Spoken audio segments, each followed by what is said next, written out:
Hello, hello. Hey, good day, this is Ben. Good day indeed. How have you been? Have you been, Ben? Boy, oh boy. I hope you're doing well. Alright.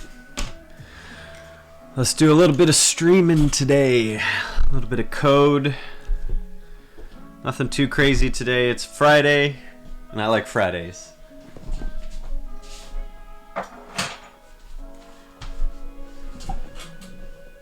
I like Fridays for just doing a little bit of whatever, you know? Alright. Yeah, in the abyss of my thesis. Gotcha.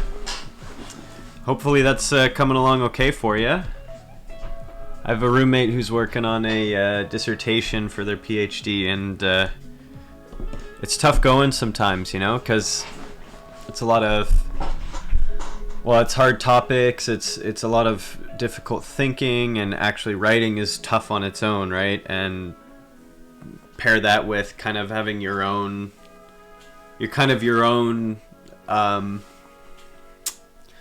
keep yourself accountable more than anything else, right? And it just, some days are harder than others.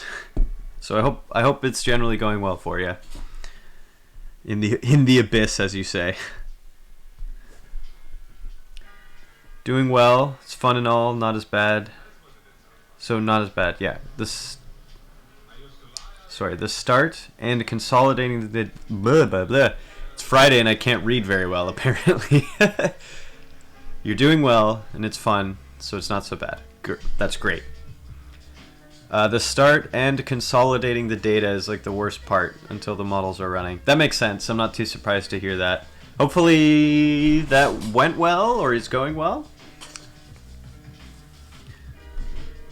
I get that. Kind of like, it's like making sure all of your data is normalized properly, like it's all in a uniform format. You're on it. Gotcha. Well, hang in there. You can do it. You'll get through that, and then the fun part, like you say, is doing the modeling. That'll be great. It'll all be worth it.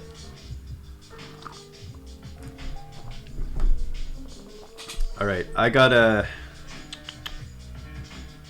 see if I can brighten things up a little bit here. Oops, that's the opposite. No. Just pressing the wrong buttons, that's the problem. There we go. That's okay. How have I been? Oh, thanks for asking. I've been doing quite well. So I live in Vancouver, in Canada, in British Columbia, and it's been raining a ton. I usually don't mind the rain so much, but when it's just so relentless, it does start to get to you a bit. And it's unfortunately had some bad consequences. I mean, one of the major highways in and out is, like, there's a mudslide, a few deaths, tragically. So there's some supply chain issues going on. I, on a personal level, am lucky to be doing okay. My roommates are fine. My brother's here and he's okay. So there's no immediate concerns, but living in a place that's totally raining gets tiresome, and then seeing things get a little complicated can be stressful. But on a personal level, I'm actually doing quite well. I am quite proud to say I've been doing interviews for coding jobs, programming jobs as a Clojure developer, and I have a new job and I start in December. It's a fully remote position, full-time Clojure developer, so I'm really proud of myself for kind of breaking into the industry a little bit. So feeling pretty great about that. So that's been a nice big win. Congrats. Yeah, thanks. I appreciate that very much. I was so it's weird. I know I'm capable of writing code, right? As is obvious on my streams. I do Clojure code quite a bit. But I was still nervous, you know, that I wouldn't be able, like, that I was missing some fundamental knowledge that computer science degrees give you or something like that. So I'm just really happy that, that I got a job.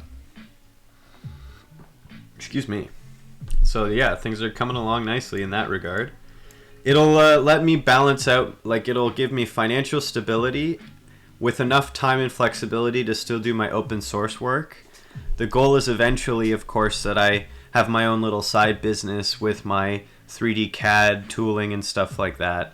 And as time goes on, maybe the financial gains from one become greater than the other, and I can adjust accordingly. I don't want to get ahead of myself or anything. The point is, I'm happy that I've got a fully remote job in the pipeline, and that'll help.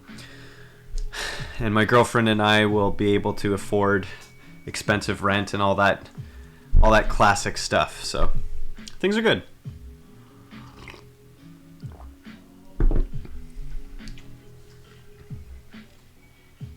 You also look happy and relaxed. Yeah, thanks. I appreciate that. Somewhat the weather seems concerning in Canada. It just recalled the summer days where you're suffering with 40 plus degrees. Yeah, I mean, so weirdly for me, if I take any single day, I can handle a bit of heat.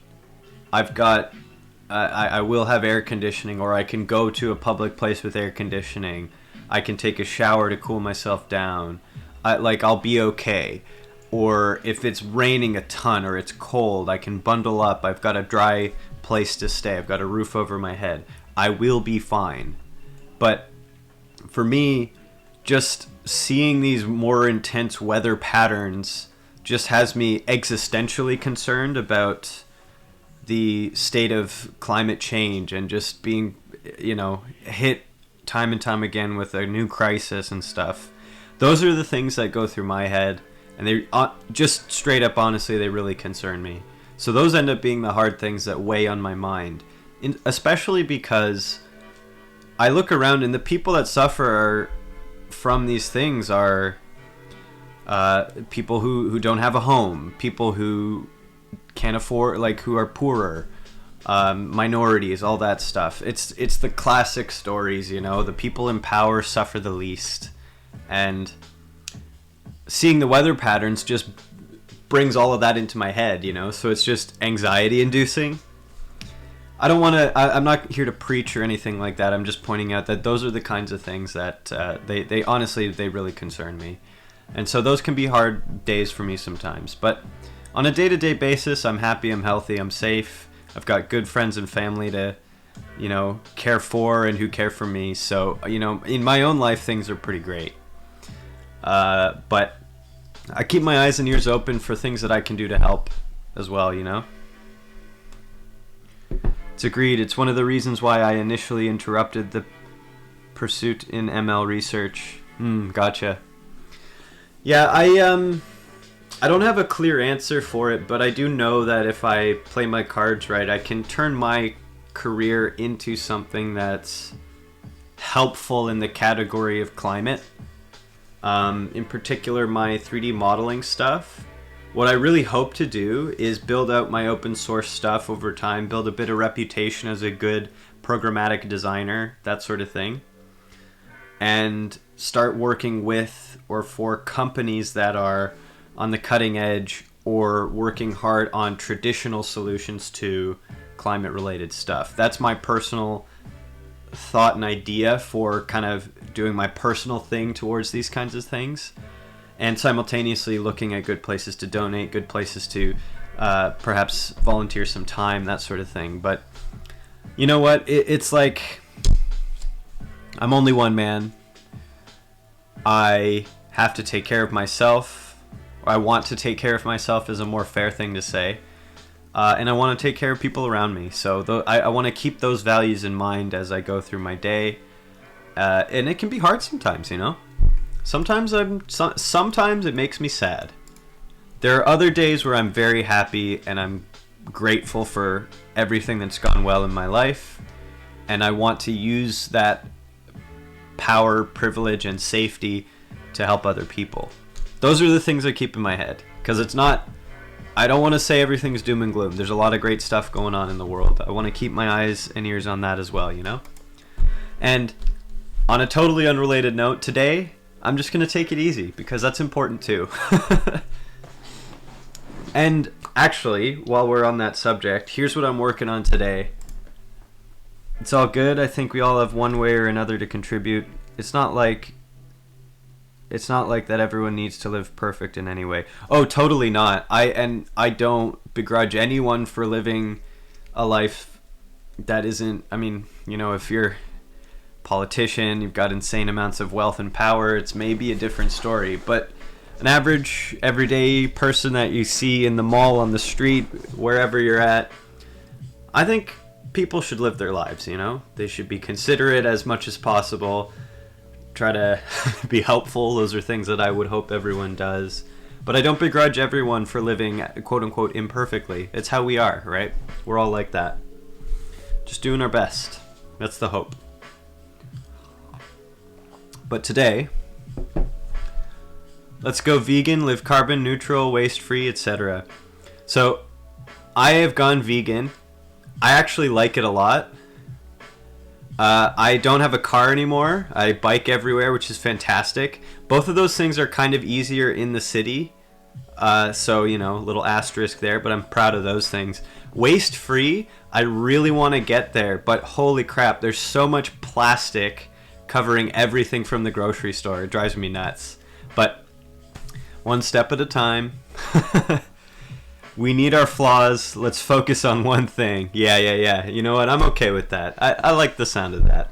Okay, so today's focus is this idea I've got, okay?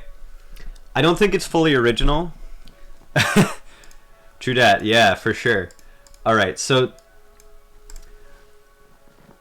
this idea is a combination of Excel and the referential, like the cells that can reference one another, and the idea of evaluated code blocks in the browser. So what do I mean by that? I mean this. Here, I've got code that evaluates to some value and returns the value here.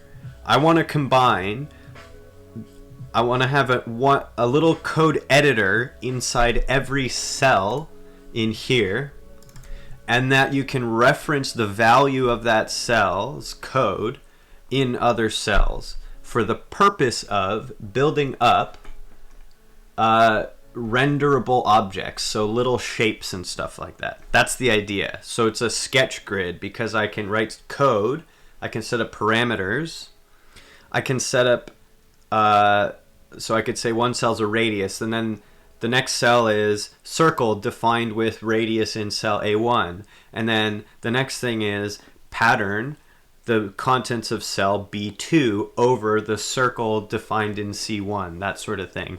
So the whole idea is a grid, code in the blocks. If the code evaluates to a renderable element, you render that result in some pop-out window or in the cell, something like that. That's the idea. Is it a good idea? I don't know. But that's why I'm prototyping. I'm here to just kind of play around with that as a concept, see if I'm smart enough to build something, and then kind of get it in front of other people, see if they've got improvements, that sort of thing.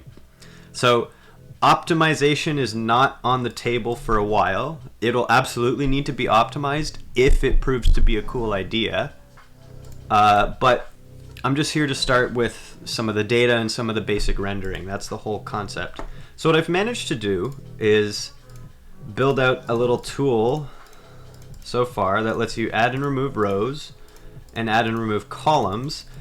The flaw is it only goes up to Z and then it breaks, and that's because of how I coded it. It's not, it doesn't go past single character cell values. So that's the thing I'm going to work on next. I'm also going to work on the problem I've recognized, which is, so I've stubbed in all kinds of nil values into the state here, but what I want to actually happen is if I instead do the state like this, if it's empty, I want the table to still render A1, just as a visual indicator that you can start to put code in there.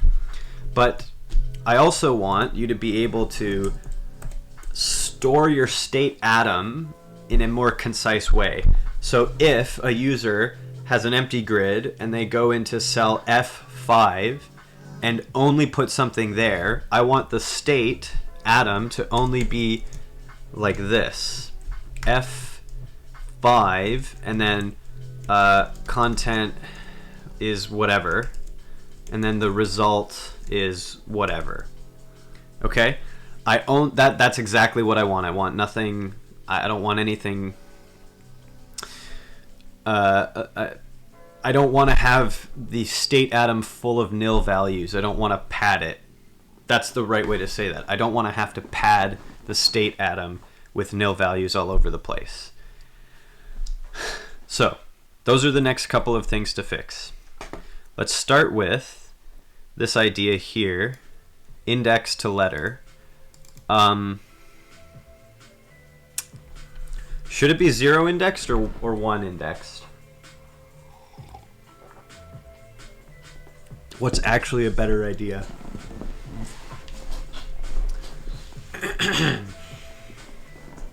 One? Okay, I'll do it.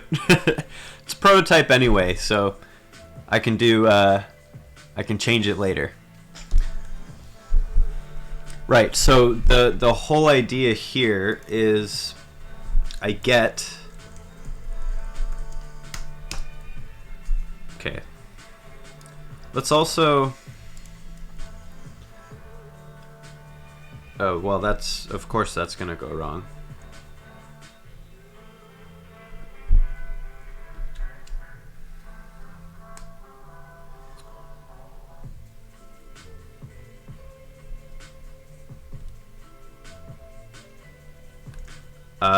Let's see here. So actually, all I should have to do,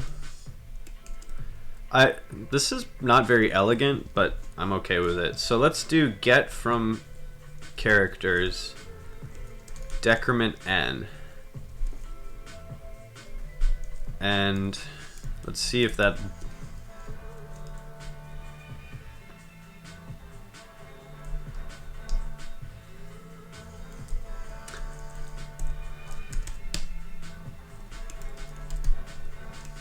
so if this works, 1 should be A. Okay, there we go. That's not bad.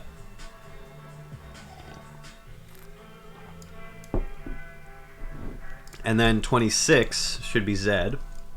And then 27 should fail. Well, it doesn't fail, but it's nil. Okay, that's fantastic. So now the idea, well, so what should 27 do? It should actually do, let's do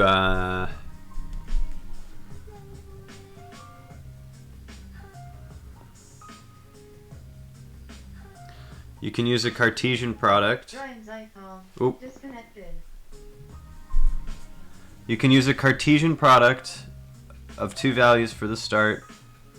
Right to get all the combinations to further increase the table size, returning AA, AB, AC. I'm not entirely sure what you mean by that, to be honest. You're probably right. It's probably me just not understanding what you mean. All I'm trying to do is the first thing that comes to my brain. I am not at all guaranteeing that this is a smart way to do it, so you might totally have a better idea that I'm just not understanding right now. You're capped out by Z right now. Yes, that's true. So what I'm just trying to... So what do you mean by Cartesian product? What am I missing there?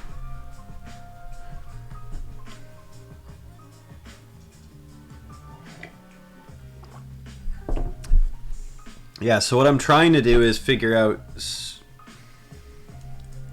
Yeah, so if I do remainder is rem... The number is n, and the divisor is 26.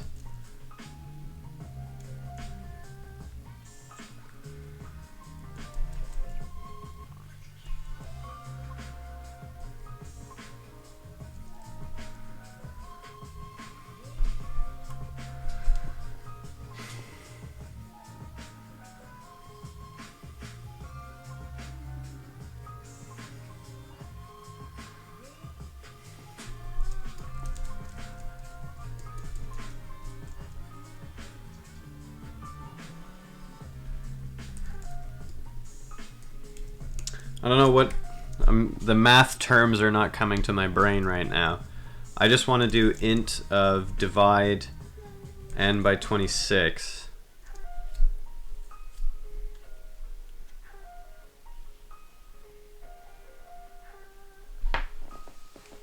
Set 1 ABC, set 2 ABC goes to AA, AB, AC, BA, BB, BC. Oh, compilation failed. Cartesian product on Wikipedia. You're almost certainly right, and I'll just say my brain is slow today. So if I don't get it, it's not. I'm sorry. That I'll just have to leave it at that. Simply put.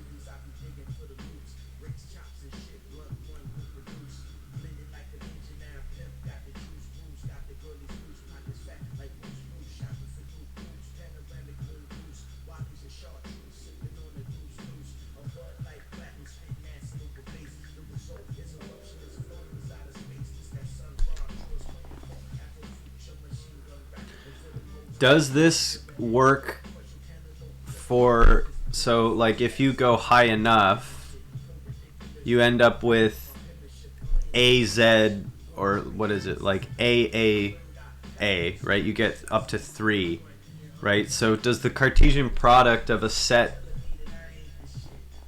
I mean, I guess you could just multiply the set a third time into it all, right?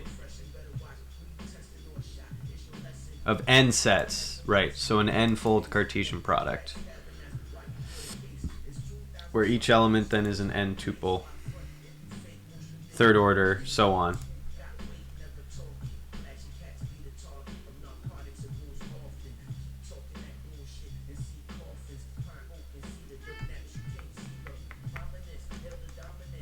I mean, let's see.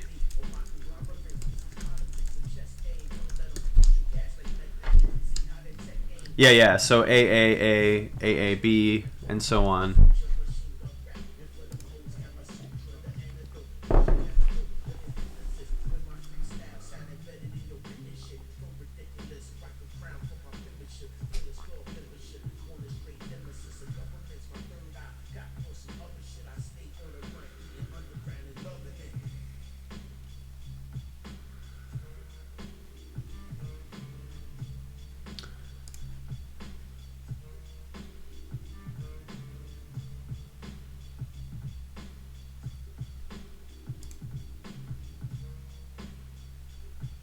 I'm just trying to think about how I could operationalize this with what I've got set up here.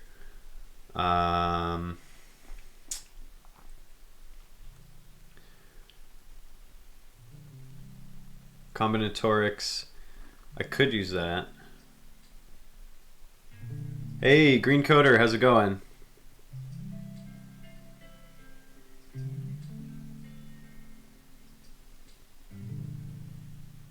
Create a set from the alphabet.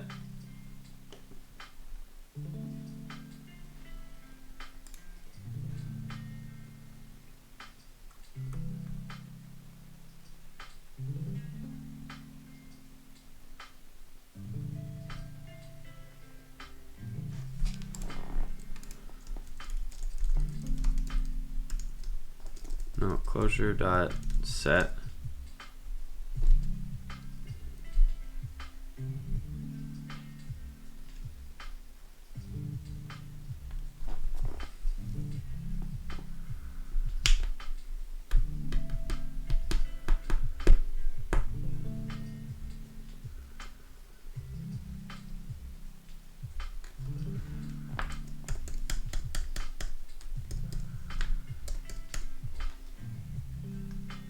What are you trying to do about Cartesian? Well, I'm trying to understand it. Ben was suggesting 2 sets from the alphabetic sets and take the Cartesian product of those. So Green, what I'm trying to do is just map a function that gives, if I give it the number 1, it returns the character or the string A. And if I go to 26, it gives Z. And then if I go 27, it gives AA. And Ben was bringing up the Cartesian product, which conceptually makes good sense. I'm just trying to think about how I would do that cleanly in Clojure. That's what's going on in my head here.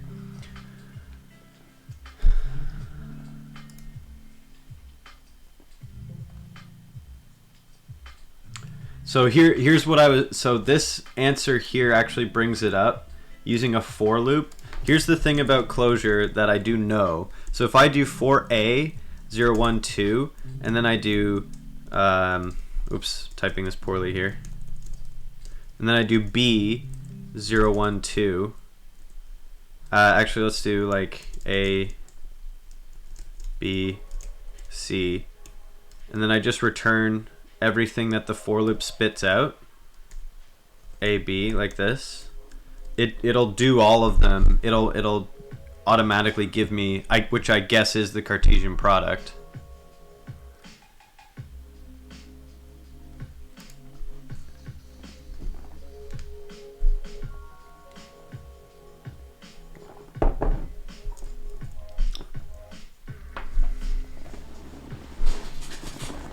So the thing so Ben's right to bring it up as a way to do the combinations.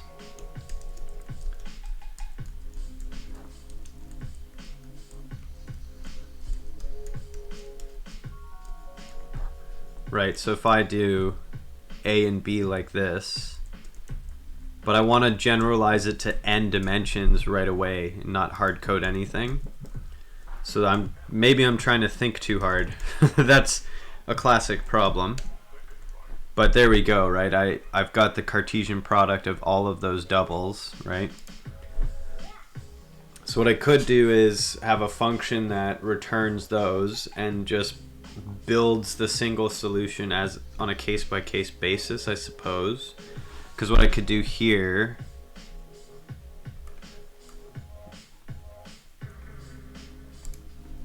if I count that,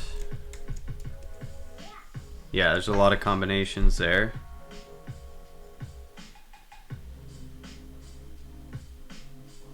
Decompose in sum of exponents of 27. Sum of exponents of 26.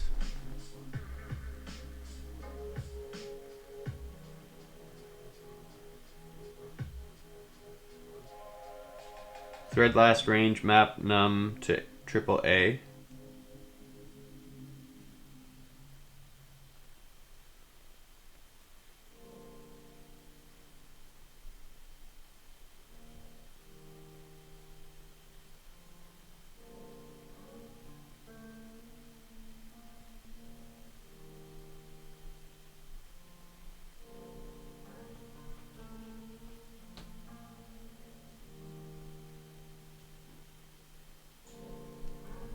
I don't know what, I'm not sure what you mean by that last one there, Vincent, sorry.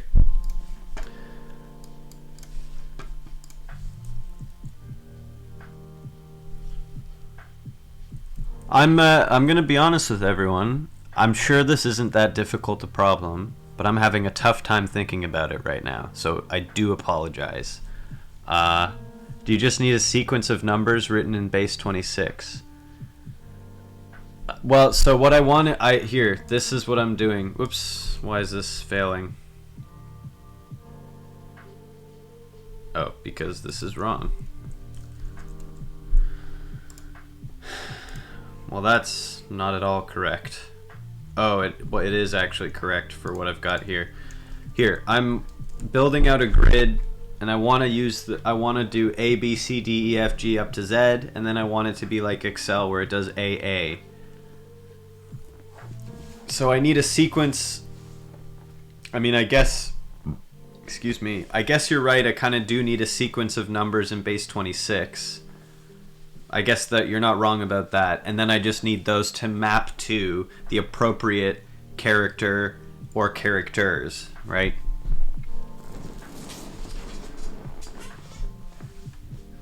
So I was building out a pretty manual solution here. I'm not sure if it makes sense to do. Because what I can... Well, so if let's just purely do...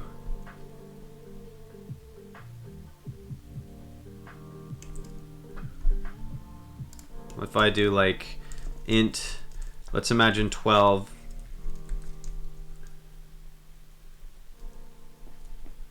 That's 0.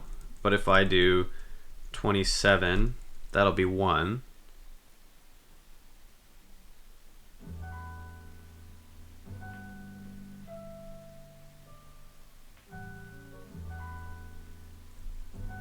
But if I do remainder 12, whoops. I realize this is maybe I'm being kind of not thoughtful right now. I'm just stumbling along, so sorry. On the right track. I know it's a way to do it. I do, like, if there's an elegant Cartesian product approach that I'm totally missing, this is one of those cases where I actually feel like I could totally get the solution. Because I'm not getting it right away and I'm on stream, I feel like, I'm panicking, but I don't know, every once in a while that just happens. Like, normally this isn't an issue, but today apparently it is a little bit. Anyway, on the right track.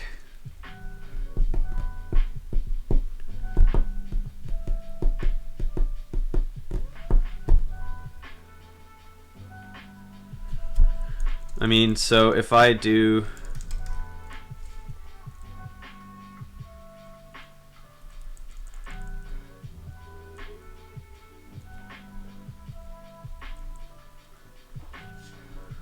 I mean, so let's go with that. It's not going to be totally right, but let's go with it anyway, right?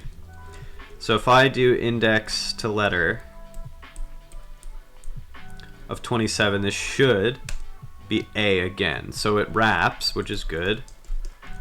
So we got A, 26. So here it fails, and that's because the remainder ends up being 0. So I need a check here. If the remainder is 0,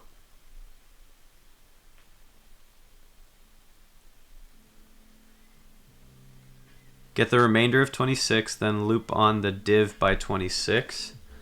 Loop on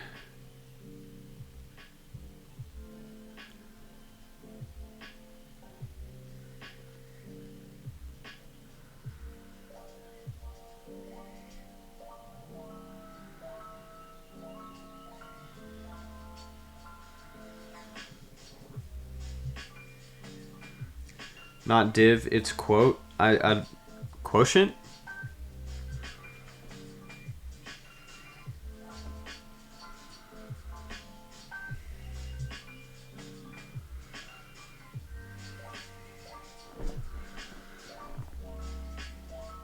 Let me grab my IDE. Sure. Yeah, no problem.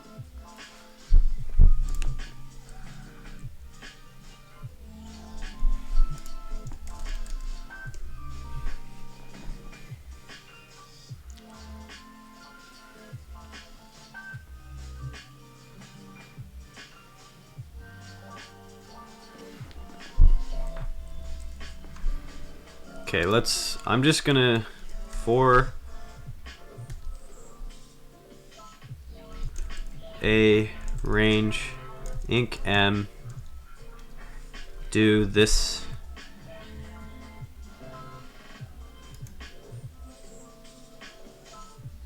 get from characters decrement of remainder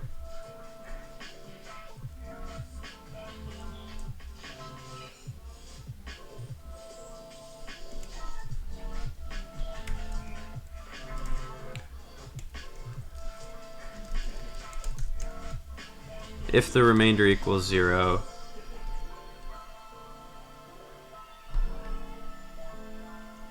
then it's A.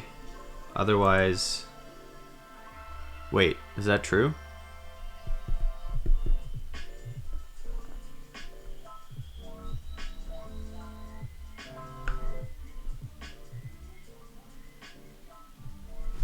I do not have an account on Replit. Do you need an account to see it? You just use the combinatorics function. Let's see. Continue.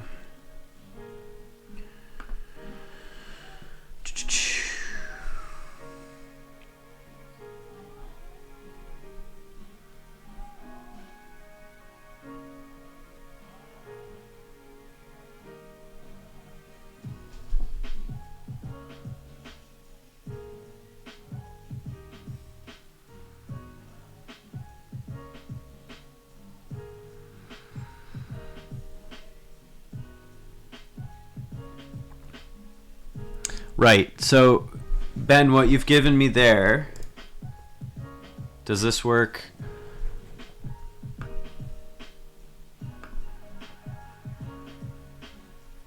Yeah, cool.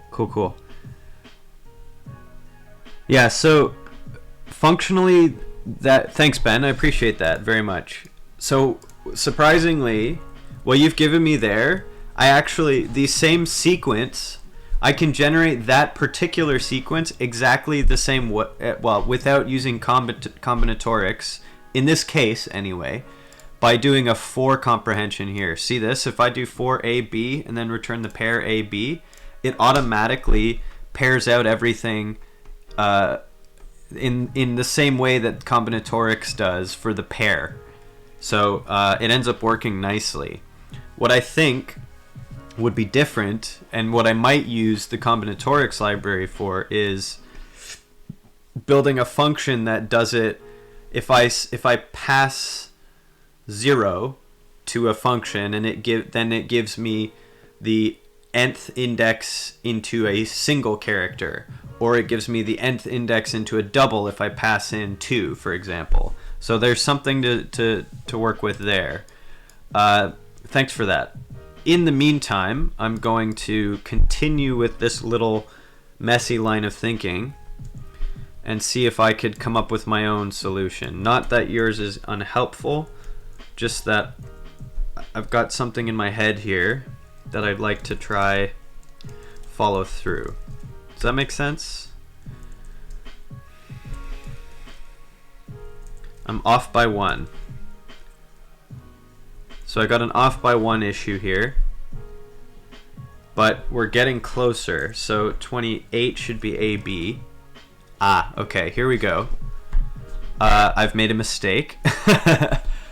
Right, I have to do it as a loop sort of thing instead, probably.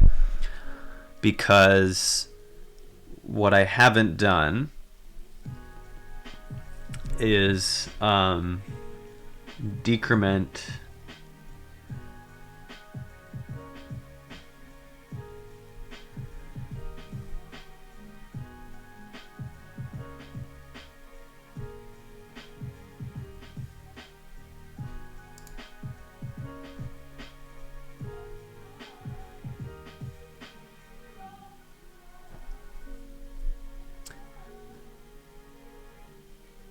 No, I'm almost... Am I almost right? Let's see. Well, let's try this. Okay, so this, first of all, this check is wrong, but I'll fix that in a bit. Let's do some weird character so that I know it's wrong.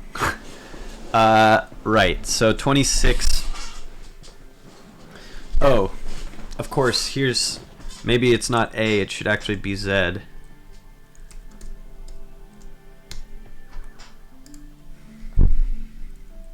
I don't know if you guys experience this, but I get it from time to time where, like, it's the easy stuff that you've done 1,000 times that really trips you up for some reason.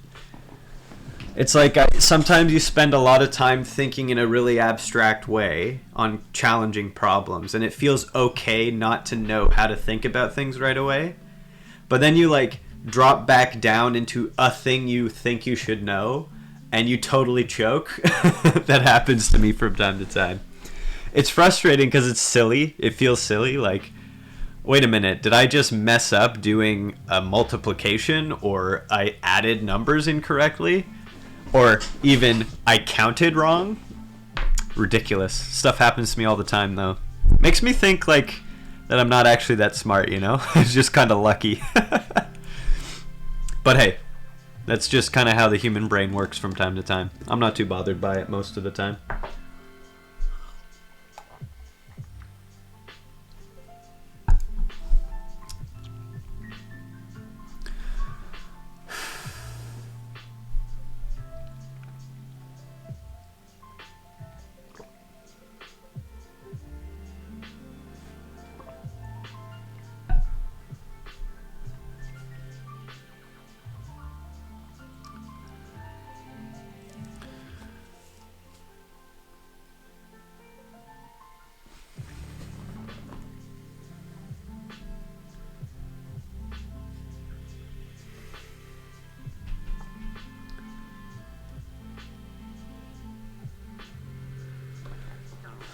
Well, actually, I'm gonna go to the bathroom for a minute. I'll be right back. Whoops.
Okay, well...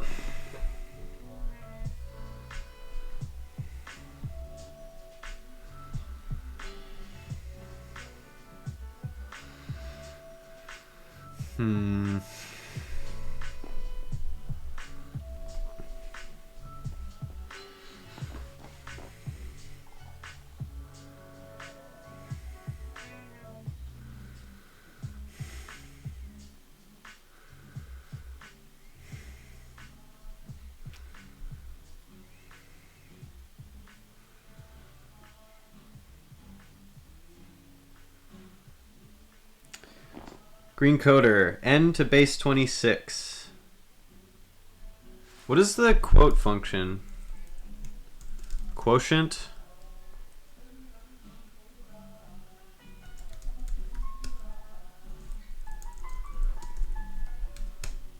One. Oh, okay. If I do times 2, 26, 2, 3, gotcha. It's integer division without rest. Huh, okay. Let's see here. Let me, man, I haven't shared clip... Wait, maybe I have. Let me see if this will work. I wonder if that'll airdrop. I don't think it will, but you never know. Nope. Not to here anyway.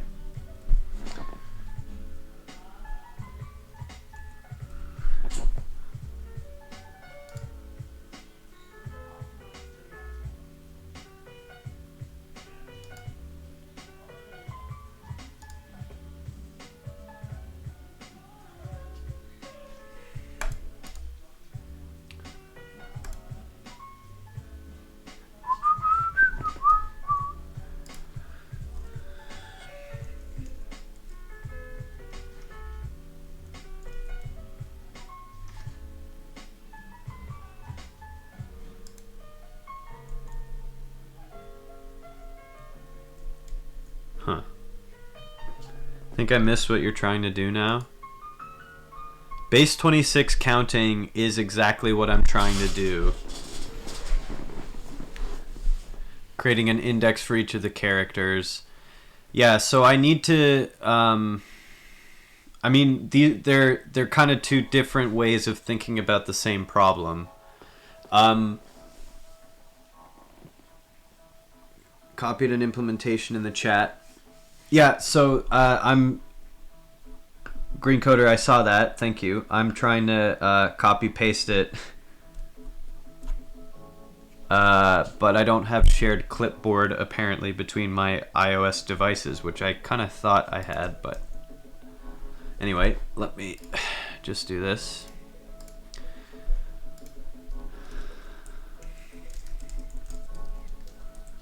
And let's see here.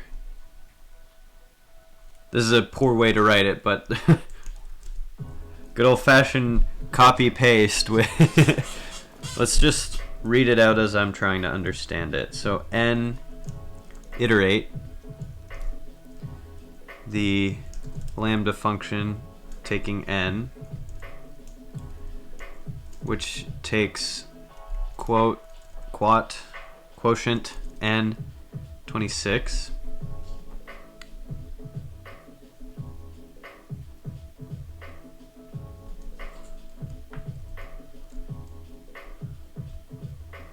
Thread n through the iterator,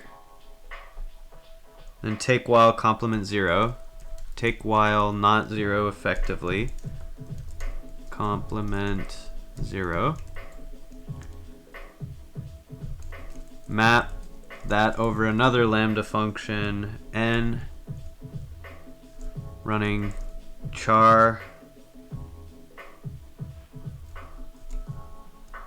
plus rem n26 int a -1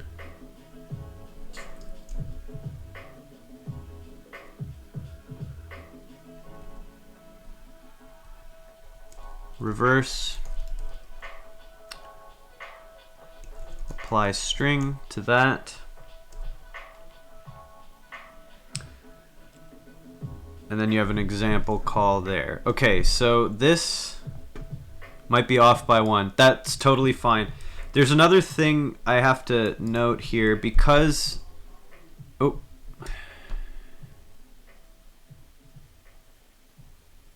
Oh, I see. I typed this part wrong. Int has to be like that. Also calling it ASDF is brilliant, I say. 26 is ooh.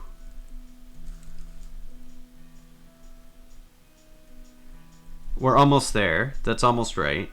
There's one thing yet. This has to be done a little bit differently in... Wait, maybe it doesn't. Well, actually, sorry, it does. In Clojurescript, you cannot do... So this trick here, if I do int over a... Oops. In Clojure, so this here, the REPL I'm working in is not connected. It's not the Clojurescript REPL. It's just a different REPL I have open. If I do int of a character, it gives me a number, right?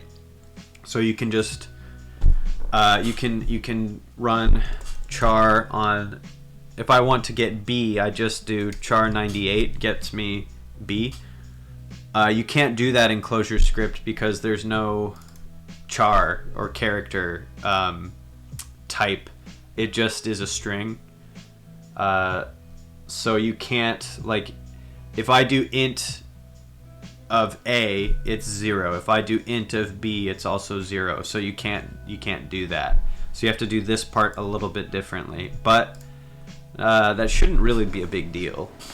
I can just do it. I can make a let statement into this chars list here and do it that way. But the logic of this, the iterate function and everything, is sound. So thank you very much. I'll see if I can take that and modify it from what I need. What I'm curious to try though is ASDF of a big number here. Okay, that works. I mean, so barring the fact that ASDF at 26 gives the wrong value.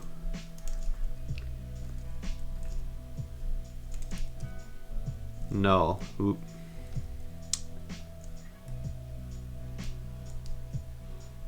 I'm not sure why, but I'll figure that out.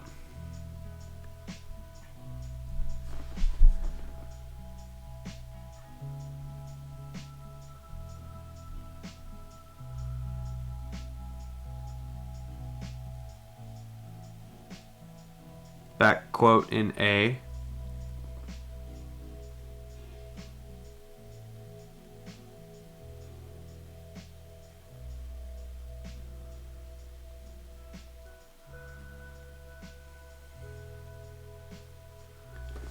Oh,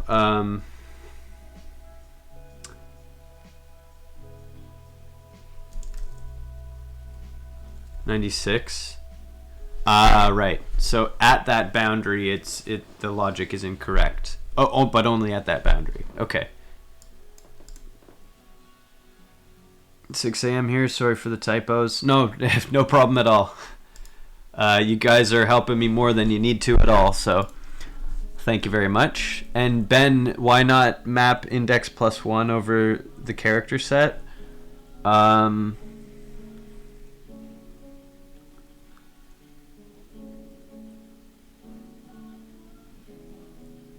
I'm not sure specifically where you mean to do that, but that's okay. I'll figure that out. Okay, so but let me kind of step through this little bit one at a time so that I understand it properly. Let's go first of all.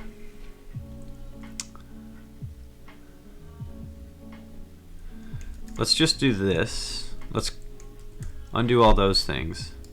Let's also not call it ASDF. Let's do N2 letters, I'll call it for now. And let's copy that into here and just play around with it in this REPL.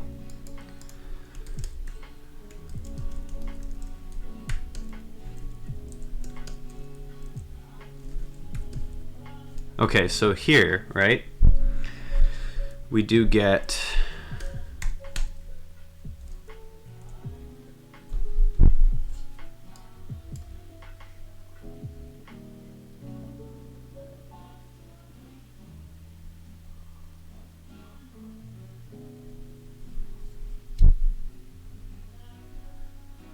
take while not 0, so we get 28 and 1.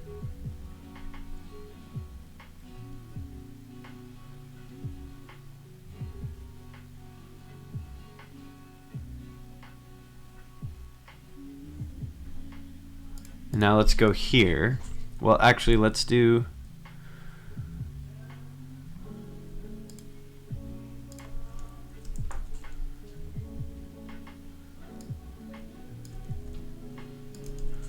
this.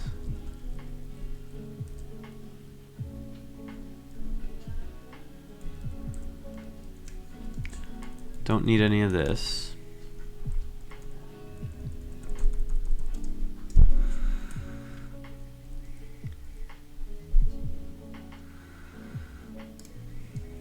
This function here.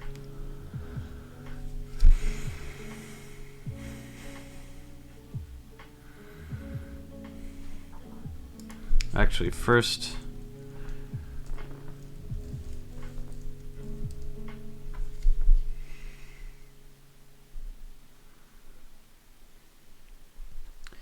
yeah, okay, that's looking okay.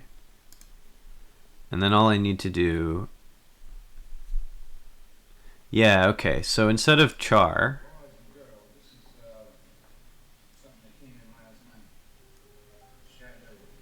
okay, so here, this is where I'm going to modify things a bit to get the right, hopefully correct anyway, character given the remainder. Sorry, I actually forgot. I actually want this. I want this to be get from chars, the number remn26, but this might be inc or decrement according to logic that I'll figure out later. which means then that'll give me a sequence of characters, which I should then be able to reverse, and then apply string just mushes them all together. Okay, let's try end letters again on 2. Ooh, off by 1, right? Which is not surprising. That's fine. Let's go 26. Let's go 25 is Z. Yeah, so we're off by 1. Again, not at all surprising. So if we do 1, we get B, which means we have to decrement... where am I at here? I mean, it's either that or we do 0 indexed, and then it's maybe fine. So if I... Oop, it's not fine. Oh, no. Let's not... Sorry. Take back... Let me take back what I just said. Decrement that.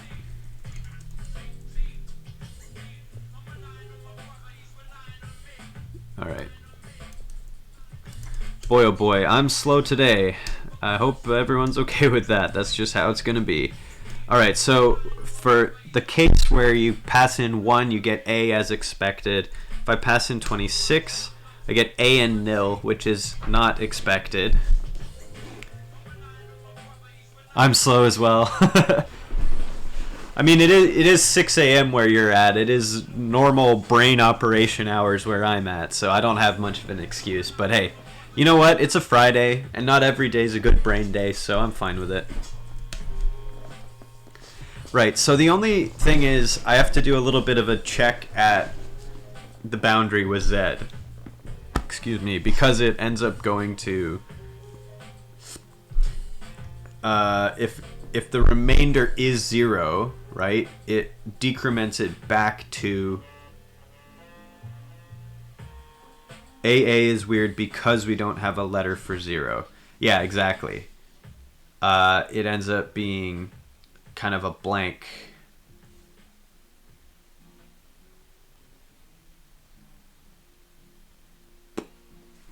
What's the right way to handle this? I'll figure it out, but it's close. This is very close to the right solution. Because if I pop to 27, it does give me AA, which is a good thing.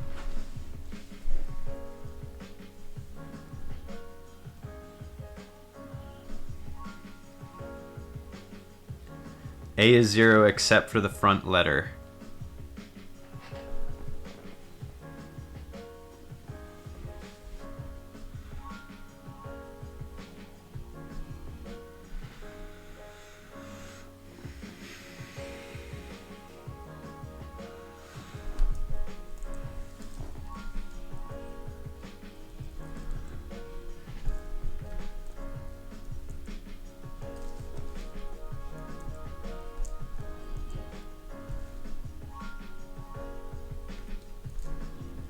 Right, so we get a nil.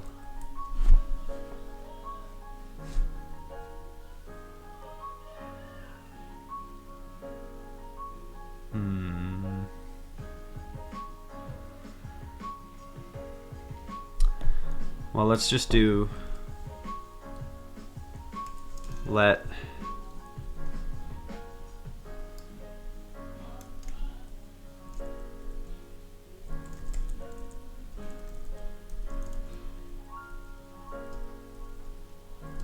Okay, so the index is in the case where, okay, let's write out.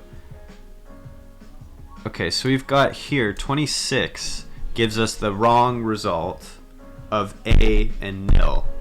We're missing Z. Okay, so when the remainder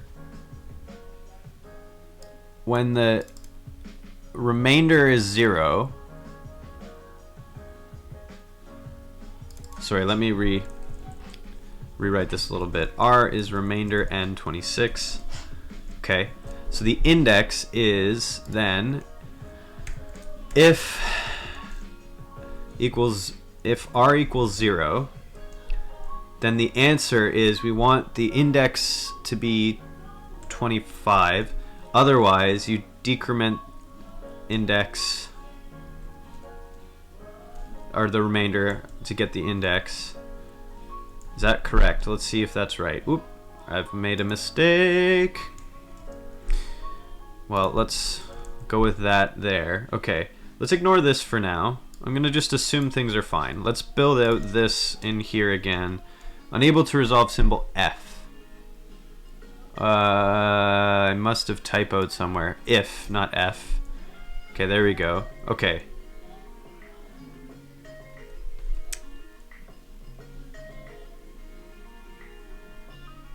Don't know why that's complaining, but that's fine. Okay, let's try this again. N letters, 26. Wrong number of arguments, pass to apply. Alright, well, fine. Be that way. I'll fix that later. Save that. That should go away there at least.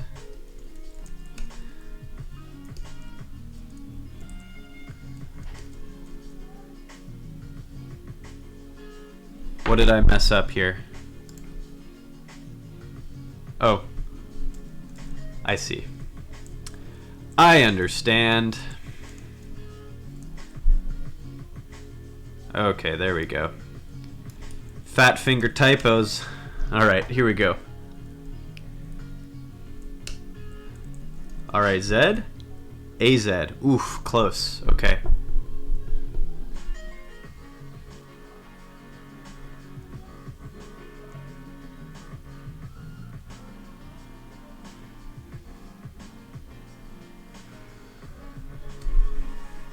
Almost. I'm very close to... Getting very close, but not quite there. Right.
Okay.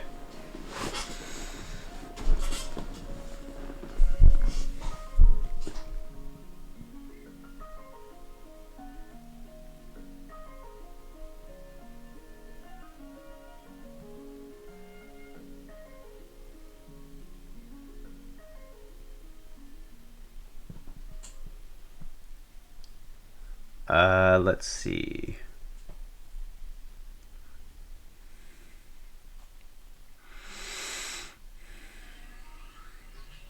I have to leave. Good luck with the weird Excel numbers.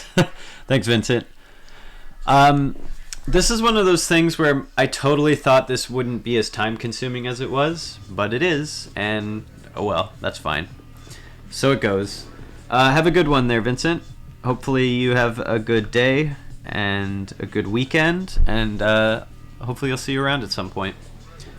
Thanks for your help. I appreciate that very much. Have a good one.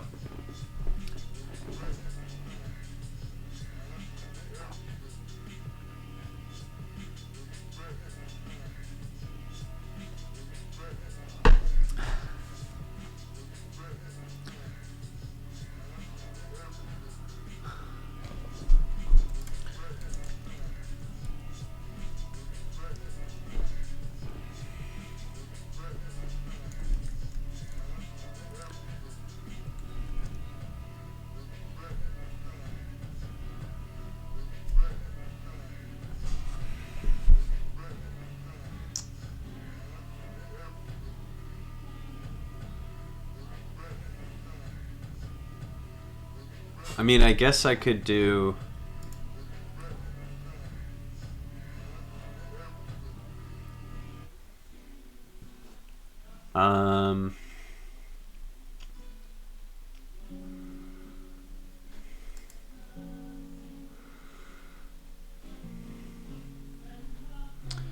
filter the last one only, like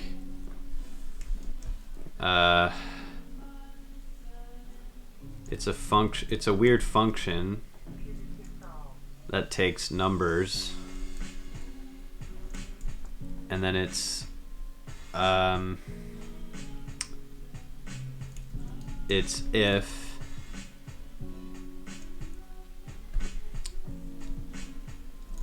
if last of numbers equals 1, if that's true, you do drop last and then numbers, otherwise it's just numbers.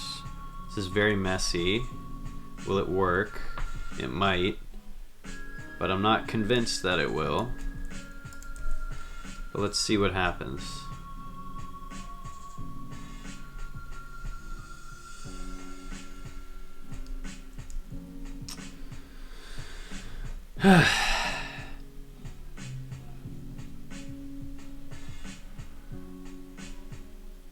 Oh, this is bad notation.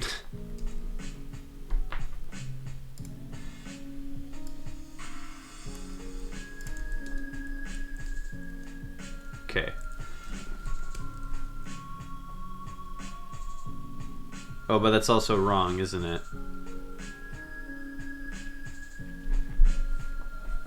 Or maybe it isn't.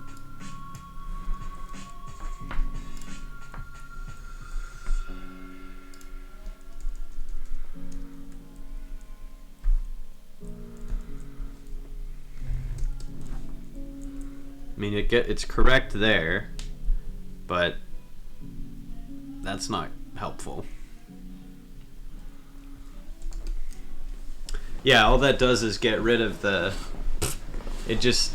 Okay, that's not where to do it. That's obviously not helpful.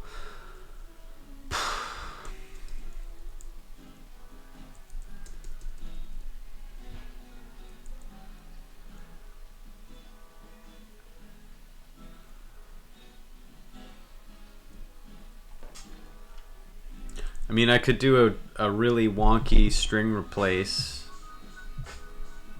I don't love it as a concept, but let's go with string replace AZ with Z at any point. And that should actually fix that, right? I think that'll work.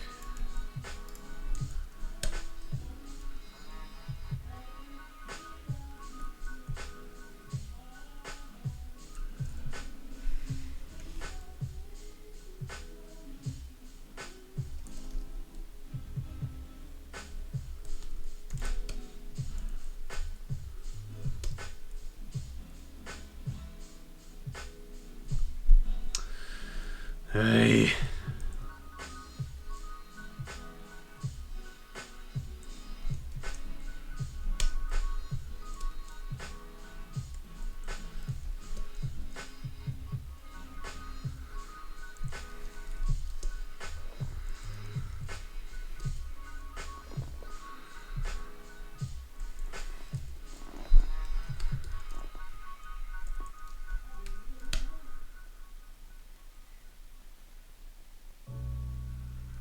This is wrong.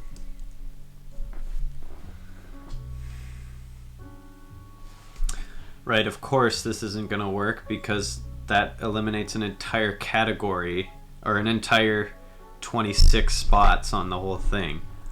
So that's no good. Because this should be AZB at this point.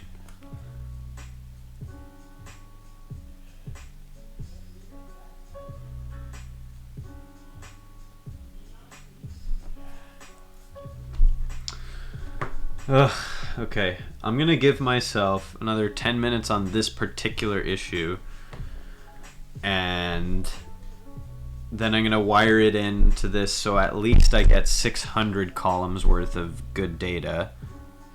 And I don't like it because it'll still break at 6, 7, 8. It's obviously not good enough, but it's better than nothing. It's better than what I've got here so far, just a little bit better.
Well, let's go back to the drawing board a little bit here. Let's go like this. Let's get rid of this here. It's also... that's fine. If I get rid of this, what does this look like?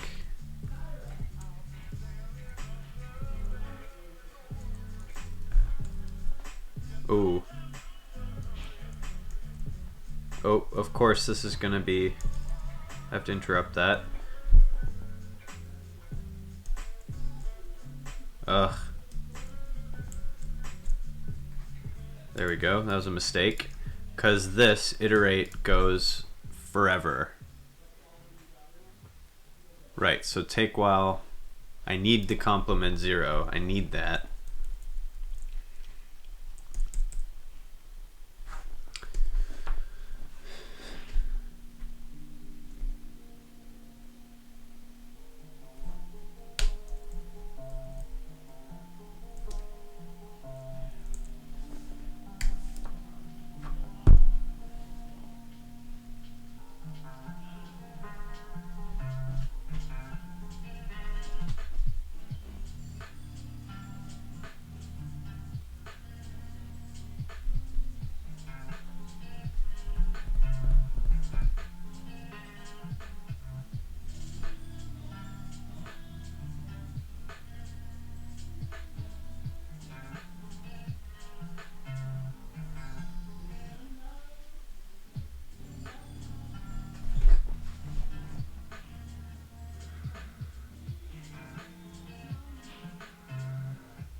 Oops, that's not what I meant to do.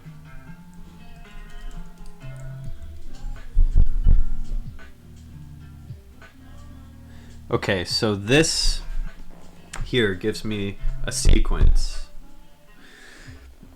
For each of those, if I pull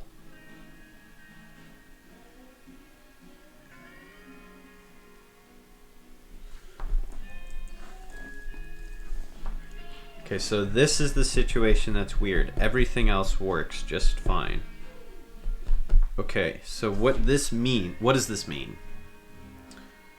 This means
Okay, well, let's just whatever.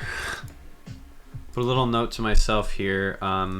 This is not a solution yet. It works okay up to ZZ, but breaks after that. Okay, I'm gonna call that good for now. And just build out a little bit more of an app here. So what I need to do here is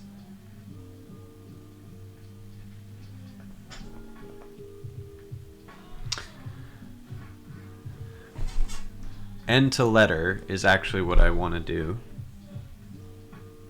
And here I do it like this. Let's get rid of, whoops, don't need that. I don't need this function at all because that's what I was replacing there. Next K is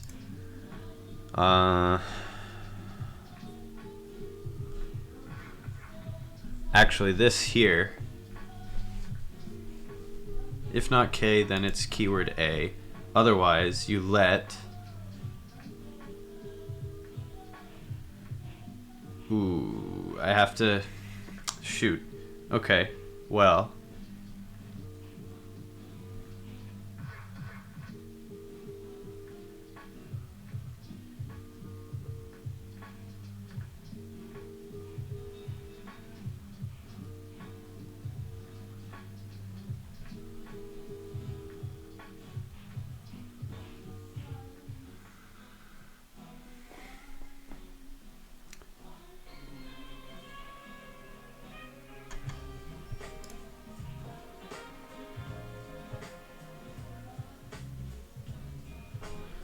if I do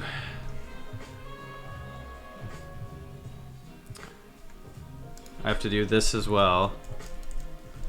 Letter to N.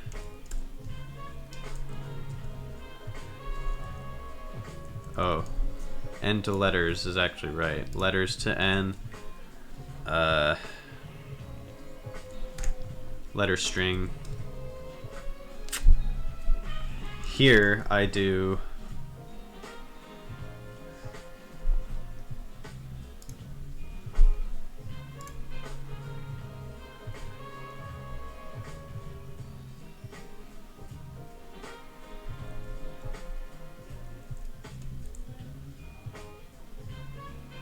something like this.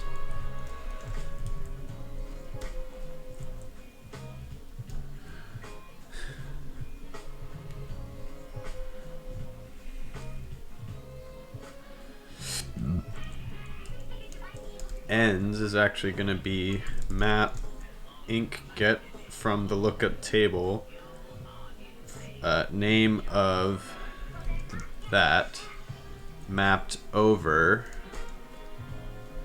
the characters of ls. So this, let's try this function for a second. It's not done, but let's try it as is. So if I do letters to N of A, it should be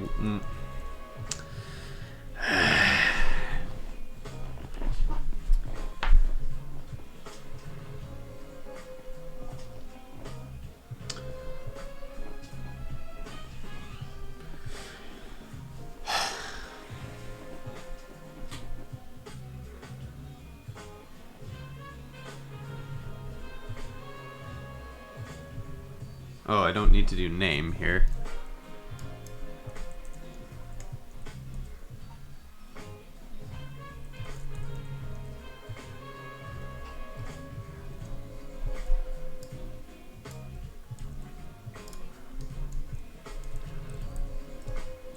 There we go. 1 1. Okay.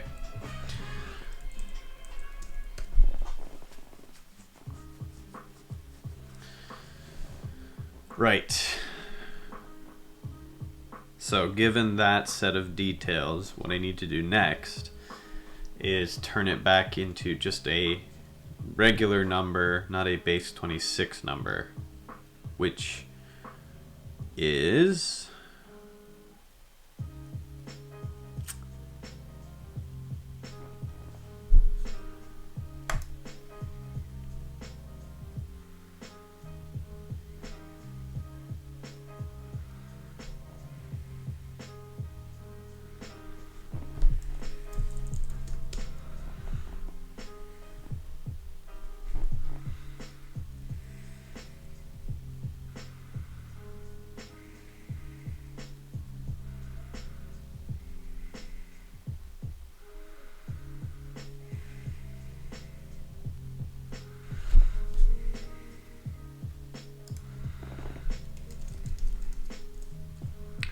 Okay, so the ends reverse like this.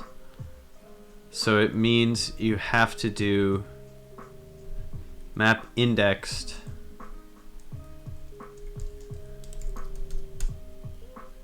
some function taking the index is actually equal to the power and the number n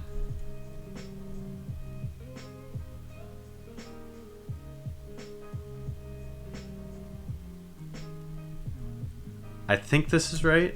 So what you actually have to do is math pow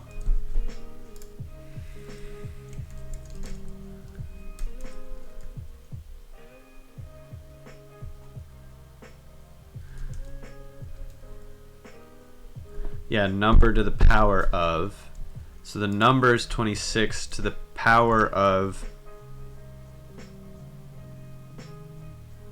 pow,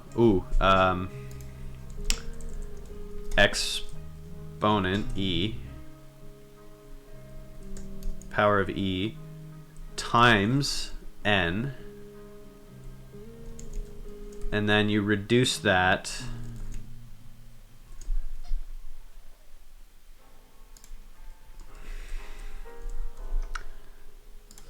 do thread last ns over map indexed, and then reduce that with plus. See if this is sensible in any way. Okay, letters to number. If I do A, it's 1. If I do A, it should be 27. Yeah, okay. That's promising. Oh, I should just do reduce plus and then int, because it will always be an int. Okay, that's promising.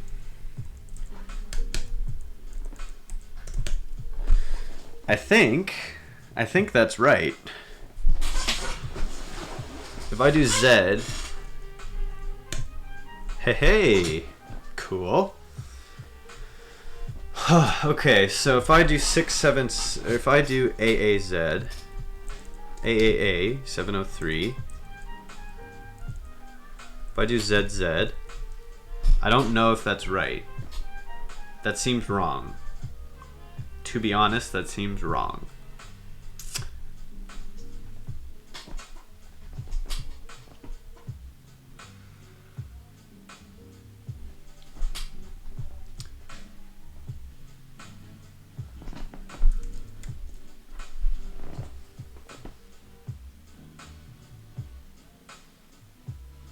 Can you check map indexed, hash map, combo, Cartesian product of those things? Hash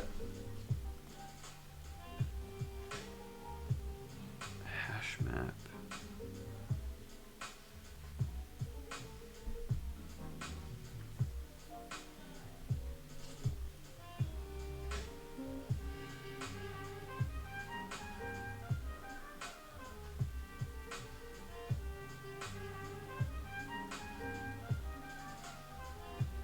Yes, I can. I'm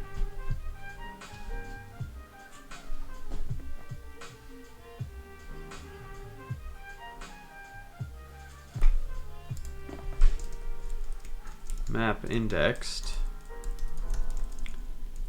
hash map over, and right, so combo, let's instead pop in the for loop thing that I was doing.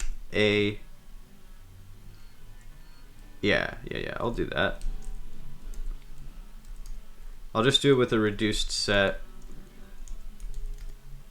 like this. Oh, that's me being wrong.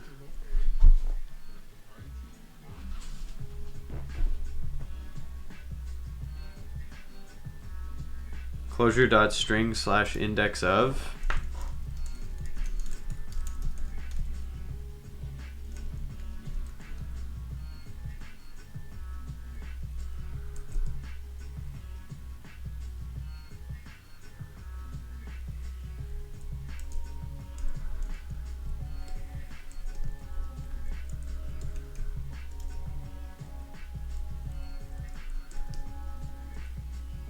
Yeah, Mac or Martin, I know that. That's not what I'm trying to do here.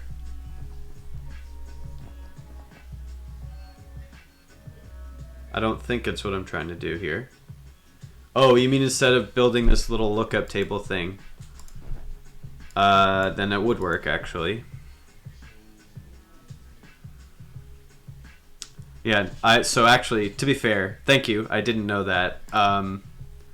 So you're right, it is actually helpful. Instead of building a lookup, that's a good point.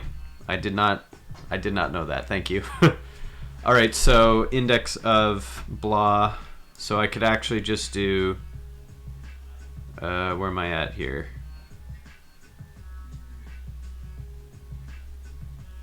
Right, instead of this lookup table, I could just do string index of chars.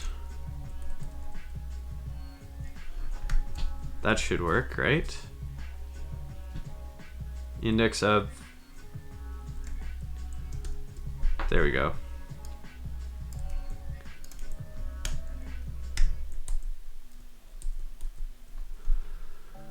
Oh boy, Clojure.string. I'm having a little bit of an off day, I'll say that.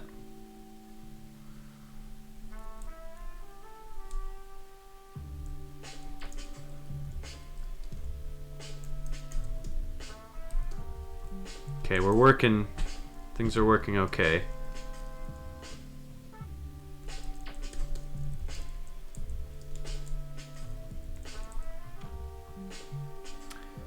Is AZ actually 52? Yes, it would be, wouldn't it?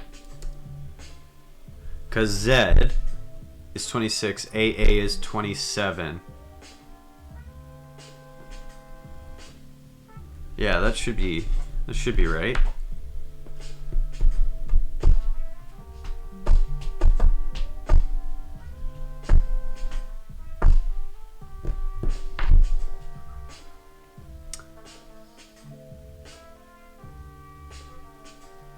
This is now wrong, by the way. This letters to N, let's assume let's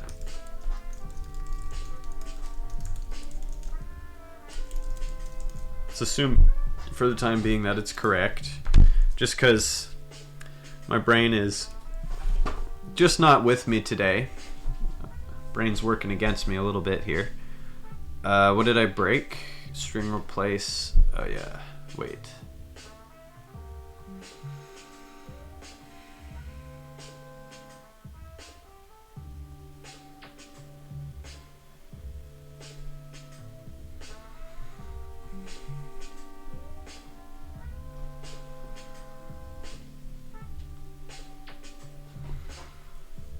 What do you need the grid for?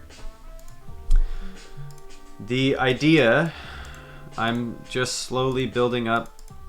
Whoops. What I want to do is make an Excel spreadsheet style grid. I want to put editors into the cells so I can click and type in Clojure code, eval it using the Psi interpreter, simple Clojure interpreter, and then if the result of that cell has a renderable element, have a little button on the cell that pops out a card that shows the render. The idea is you click cell whatever, put in a number, say a radius for a circle, then you go here and you type in circle, and then you pull down value from D1, and then it draws the circle. And then you go to D1 and it you can change it, and then it'll automatically redraw the circle. So the idea is you've got an Excel grid where you can put in general Clojure things, and you can get out visual elements and build up in a grid type format a drawing or something. Is it a good idea? I have no clue. It's something I'm just experimenting with because I wanted to scratch an itch, and I'm realizing I need to be firing on all cylinders to work quickly on it, and that's just not happening today. But the grid is just for an experimental idea like that. Just imagine a combination of Excel spreadsheets with... where did it go? Don't want that. Don't need that. Nor this. If you imagine, so this here. So these code blocks, right? This code creates this here. But imagine if instead of having these magic numbers in here, I could have a little grid where I can kind of put parameters in there. Just imagine like exactly like a user ends up using Excel. They kind of put their own little, they've got a little table here, and they've got results kind of just floating out here, and they're just kind of experimenting as they go. Imagine that combined with some Clojure snippets in the blocks and visual output inside the cells as well. That's the idea. That's the whole idea. Again, no idea if it's a good idea, but it might be fun to try. That's what I'm getting at here. Limits include my ability to make good apps. Running it totally client-side is going to be slow, and I don't know what I'm doing.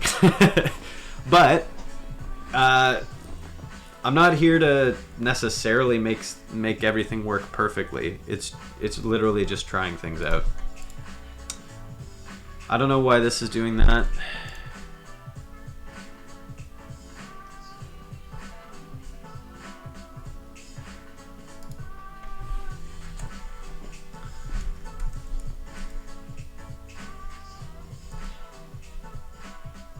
Oh, I know why that's doing that. I forgot.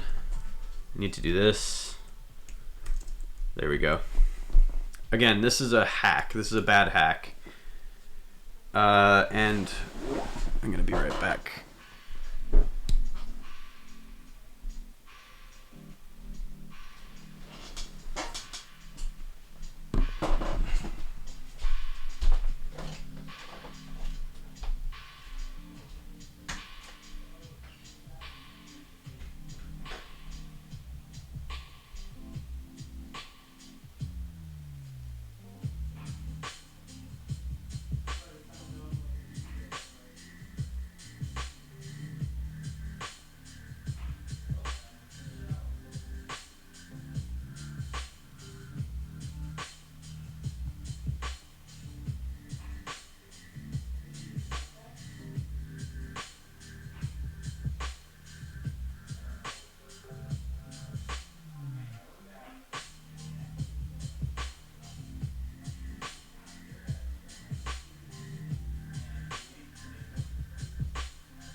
Okay, man, I'm not totally happy with my mental performance today, I'll be honest.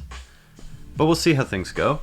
Got it. Will sketches inline in cells not be kind of unwieldy? I see why the grid would be useful for params and formulas. I think there are good reasons why Excel doesn't usually put charts into cells. That is a very good point, and you're probably right. What I'm actually thinking of is a little more like, so imagine, can I like sketch out a rough example? So imagine instead of actually seeing the graphic in the cell, what you see instead is a little indicator maybe in the bottom corner, and you click it and it will put into maybe an immediate window on the right here. It'll actually render it into a dedicated box elsewhere. So you'll like key over cell E6, right? And if it contains, if the result of the code inside that block contain a circle, it will, not in the cell, but in the render window or something, right? It'll pop there, and yeah, like a thumbnail or some kind of indication in the cell would be better. And part of me is wondering if it would be cool to have like if you could force render in the cell, but it would be at the user's discretion. I don't know. These are questions for the UI that I haven't answered yet, in part because, as you can see, I'm struggling just to build the basics. But that's not because I'm incapable, it's because I'm just having a bad brain day. Plain and simple. Things just aren't firing on all cylinders up here. And you know what? Sometimes that's what it's like to be human. So try not to be too hard on myself today. At least I could do this, which seems kind of cool. I should put these buttons above the table so that they don't move on me like that. Let's actually do that for a minute. I'll distract myself. You need a beer. I'm sure that's the problem. You know what, Martin? That sounds like a great idea. Oh, Martin, I'm not sure if you've heard this. This is unrelated to what I've just been talking about, but so I've been doing, like, I started applying for Clojure remote dev jobs, and I actually have a job. I'm starting in December. It's the first. I'm kind of proud of myself because I'm self-taught as a programmer. I studied mechanical engineering, so this is like a big deal. I'm breaking into a new line of career industry, so I'm pretty proud of myself for that. Yeah, pretty happy with it. Congrats. Thank you. I really appreciate that. A company called Metabase. It's a fully remote company. There's a few people that apparently follow me on Twitter that actually work there, so which I didn't know until I had started doing some interviews, which is pretty great.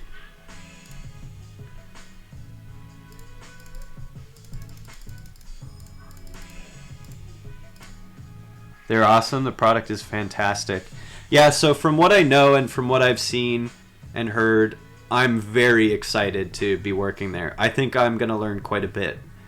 And honestly, I think I have enough skill to actually be a good contributor at the company. I mean, I got the job position, so, you know, they at least see some potential as well.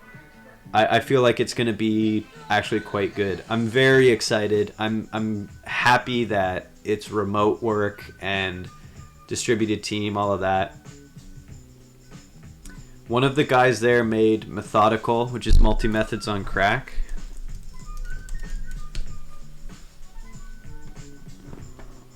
Let's see. I might have heard of that. I'm not sure. We shall see.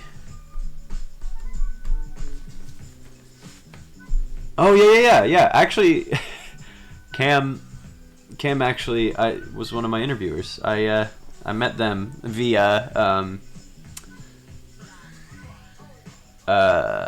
Zoom. We use it intensely on our product. In our product, yeah, right, of course. Several advanced features. next most specific method with next method.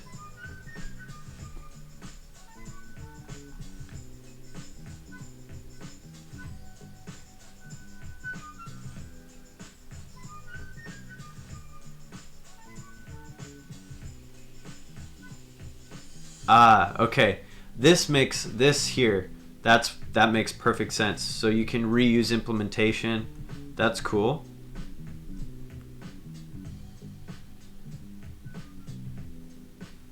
Yeah. Cool. Before, after, and around. This is awesome. That's pretty sweet.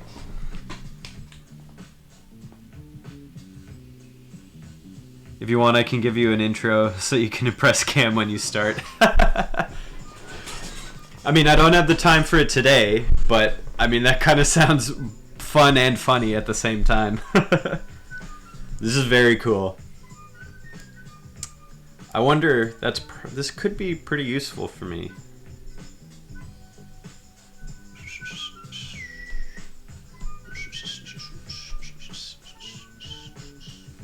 Neat. All right.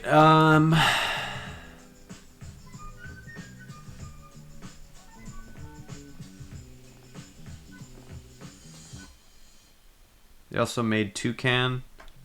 I don't know what Toucan does. Clojure Toucan.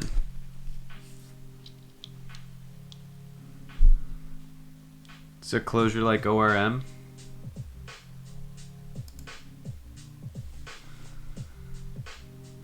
I love it.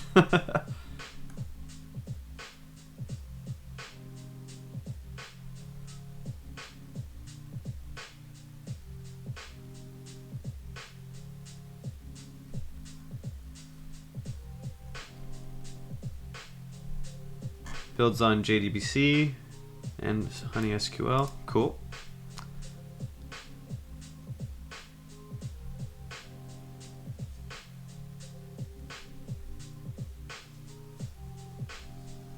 How's your SQL? I guess that's important at Metabase.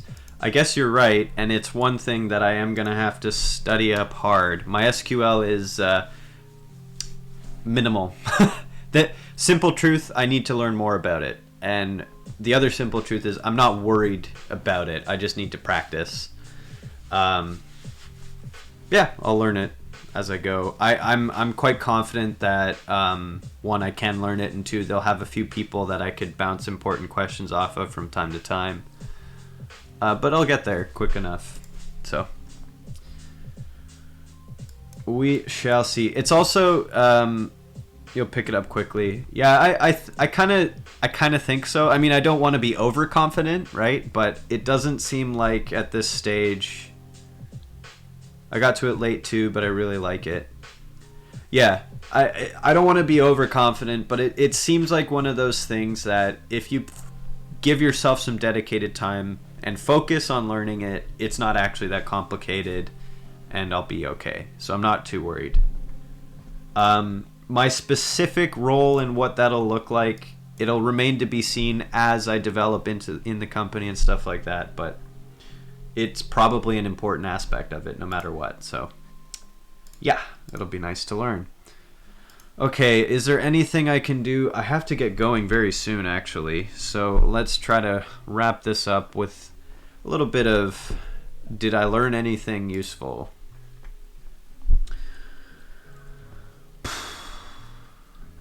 Okay, so what I want to do is get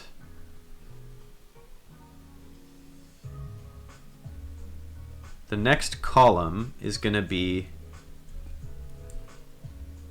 I shouldn't need this.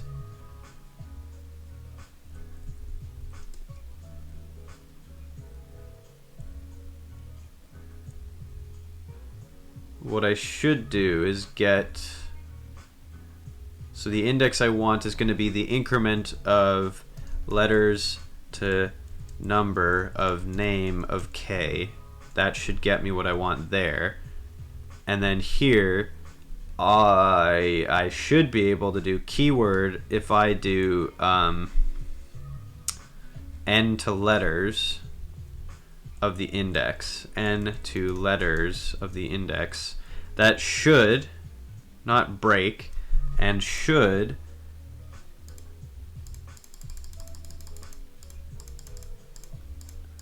work past Z. Okay, that's funny. And now it's broken. Love it. Love to see it. Yeah, okay. Great.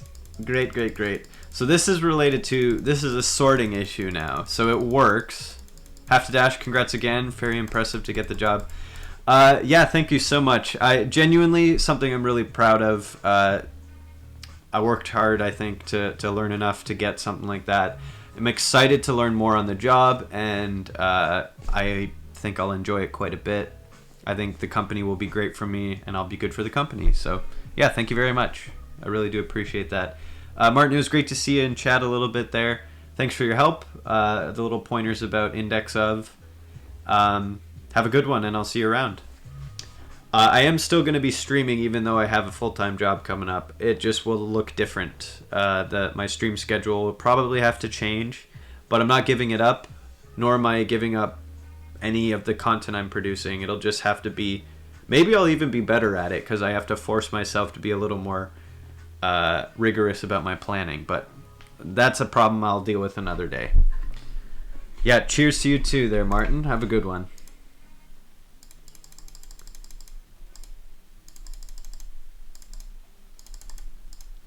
Right, so this sorting is now incorrect.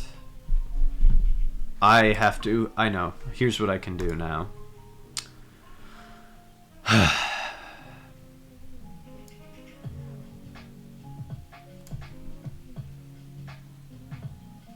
Here, instead of this, instead of sort keys, it's actually going to be sort by. And the function is going to be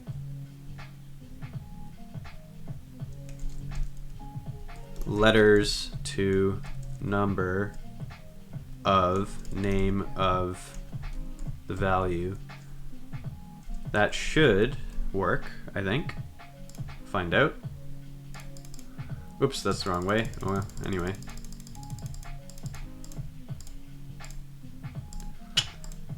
Oh, well, okay, so it solved one problem and broke another. Or it solved one of the two problems, I should say. It's putting these in the wrong spot, but it's still adding columns at least, which is kind of good. Oh, that's weird. There's something wrong there. Okay. Well, this has been not my best stream. But it's a Friday, and I have to get going. I've got to pack up and plan out my weekend and go on a bike ride. It's not raining here right now, which is fantastic. It's actually kind of warm and sunny, despite the fact that it's very dark in my room here. That's the way I like it. Yeah, I don't really have much else to say, other than some days are just not perfect. Oh, here, this has to be sort column keys.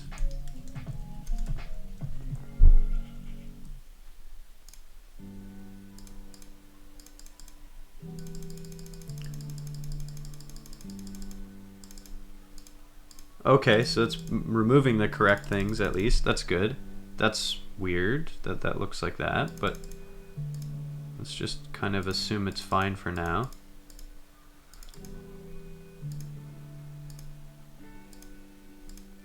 I don't know that that's a real problem. Okay. Only thing left is to figure out why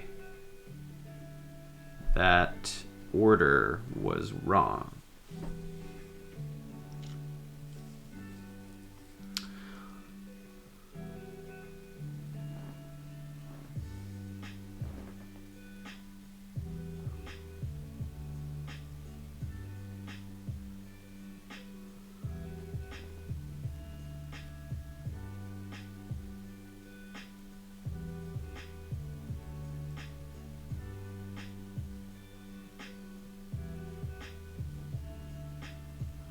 Part of me wonders if the real solution here is to just don't use a lettered solution at all. Just do C1 R1 or C7 R1 so that it's a guaranteed number system. I don't have to do any weird base 26 counting, nor do I have to worry about sorting issues. It's literally number sorting. That might actually be the real solution here. I don't know why I need to mimic Excel exactly. I mean, I could just do the simpler thing. Maybe that's the true solution.